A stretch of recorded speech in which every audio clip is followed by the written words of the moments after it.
கர்த்தருக்கு ஸ்தோத்திரம். கர்த்தராகிய இயேசு கிறிஸ்துவின் இன்ப நாமத்தில் இனிய வாழ்த்துக்கள். இன்றைய தியானத்திற்காக ஜெபித்த பொழுது தேவன் தந்த வசனம் 2 பேதுருவின் நிருபம் 3ஆம் அதிகாரம் 18ஆம் வசனம். நம்முடைய கர்த்தரும் இரட்சகருமாகிய இயேசு கிறிஸ்துவின் கிருபையிலும் அவரை அறிகிற அறிவிலும் வளருங்கள். அவருக்கு இப்பொழுதும் என்றென்றைக்கும் மகிமை உண்டாவதாக. ஆமென். கர்த்தராகிய இயேசு கிறிஸ்துவின் பிள்ளைகளாகிய நாம் வளருகிறவர்களாய் காணப்பட வேண்டும். சரீர வாழ்க்கையிலே நாம் வளருகிறோம், ஆவிக்குரிய வாழ்க்கையிலும் நாம் வளர வேண்டும். நம்முடைய கர்த்தரும் இரட்சகருமாகிய இயேசு கிறிஸ்துவின் கிருபையில் வளர வேண்டும். அவரை அறிகிற அறிவில் வளர்கிறவர்களாய் காணப்பட வேண்டும். ஏனென்றால் முந்தைய வசனம் சொல்லுகிறது, ஆதலால் பிரியமானவர்களே, இவைகளை முன்னமே நீங்கள் அறிந்திருக்கிறபடியால் அக்கிரமக்காரருடைய வஞ்சகத்திலே நீங்கள் இழுப்புண்டு உங்கள் உறுதியிலிருந்து விலகி விழுந்து போகாதபடிக்கு எச்சரிக்கையாயிருந்து நம்முடைய கர்த்தரும் இரட்சகருமாகிய இயேசு கிறிஸ்துவின் கிருபையிலும் அவரை அறிகிற அறிவிலும் வளர வேண்டும். நாம் விழுந்து போகாதபடிக்கு, வஞ்சகத்திற்கு நாம் செவிசாய்த்து போய்விடாதபடிக்கு எச்சரிக்கை உள்ளவர்களாயிருந்து இயேசு கிறிஸ்துவின் அறிவிலும் கிருபையிலும் வளர வேண்டும் என்று திட்டமும் தெளிவுமாக இந்த வசனம் நமக்கு சொல்லுகிறது.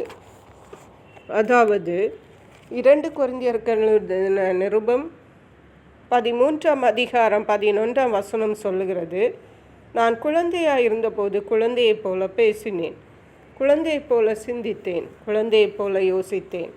நான் புருஷனான போதோ குழந்தை கேட்டவைகளை ஒழித்து விட்டேன். தேவனை பின்பற்றுவதிலே நாம் என்றைக்கும் குழந்தைகளாக இருந்துவிடக்கூடாது. நாம் வளர்ந்து நாம் கனி கொடுக்கிறவர்களாக காணப்பட வேண்டும். நாம் வளரும் பொழுது நம்முடைய நடைமுறை வாழ்க்கையும் கிறிஸ்துவுக்குள்ளே வளர வேண்டியது அவசியமாக இருக்கிறது. தேவனை பற்றும் பயத்திலும், தேவனை அறிகிற அறிவிலும், தேவனிடத்தில் நாம் காட்டுகிற அன்பிலும் விசுவாசத்திலும் நாம் வளர வேண்டும் என்பதே பரிசுத்த வேதாகமம் நமக்கு சொல்லுகிறது. 1 கொரிந்தியர்கள் எழுதின நிருபம் 3ஆம் அதிகாரம் 1-2 வசனங்களை வாசிக்கும் பொழுது, மேலும் சகோதரரே, நான் உங்களை ஆவிக்குரியவர்கள் என்று எண்ணி உங்களுடனே பேசக்கூடாமல் மாம்சத்துக்குரியவர்கள் என்றும் கிறிஸ்துவுக்குள் குழந்தைகள் என்றும் எண்ணி பேச வேண்டியதாயிற்று. நீங்கள் பலன் இல்லாதவர்களானதால் உங்களுக்கு போஜனம் கொடாமல் பாலை குடிக்க கொடுத்தேன். இன்னமும் நீங்கள் மாம்சத்திற்குரியவர்களாக இருக்கிறபடியால் இப்பொழுதும் உங்களுக்கு பலன் இல்லை. இங்கே பரிசுத்த பவுல் அப்போஸ்தலர் கொரிந்து சபையை பார்த்து சொல்லுகிறார், நீங்கள் இன்னமும் பலன் இல்லாதவர்களாக இருக்கிறீர்கள், ஏனென்றால் நீங்கள் மாம்சத்துக்குரியவர்களாக இருக்கிறீர்கள் என்று. மாம்சத்துக்குரியவர்கள் என்றால் என்ன என்றால், 3ஆம் வசனத்தில் சொல்லப்பட்டிருக்கிறது, பொறாமை, வாக்குவாதம், பேதம், இவைகளெல்லாம் உங்களிடத்தில் இருக்கிறபடியால் நீங்கள் மாம்சத்துக்குரியவர்கள் என்று. பிரியமான தேவனுடைய பிள்ளைகளே, மாம்சத்துக்குரிய காரியங்களை நாம் விட்டுவிட்டு கிறிஸ்து இயேசுவில் அன்பிலும் விசுவாசத்திலும் நம்பிக்கையிலும் நாம் வளருகிறவர்களாய் காணப்படுவோம். அவரை அறிகிற அறிவிலே நாம் அனுதினமும் வளருவோம். நம்முடைய ஆத்மாவை காத்து கொள்ளுவோம். அநேகருக்கு ஆசீர்வாதமாயிருப்போம். கர்த்தர் தாமே இந்த வார்த்தைகளை ஆசீர்வதிப்பாராக. ஜெபிப்போம்.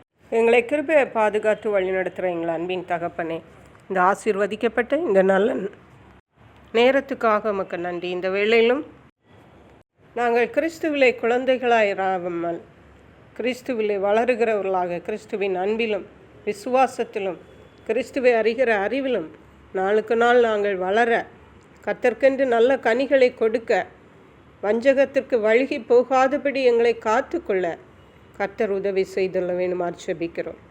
நன்றி பரிசுத்த ஆவியானவரே, துதி கன மகிமை உமக்கே செலுத்துகிறோம். மீட்பரும் இரட்சகருமாகிய இயேசு கிறிஸ்துவின் இன்ப நாமத்தில் ஜெபிக்கிறோம் எங்கள் அன்புள்ள பரமபிதாவே. ஆமென். God bless you.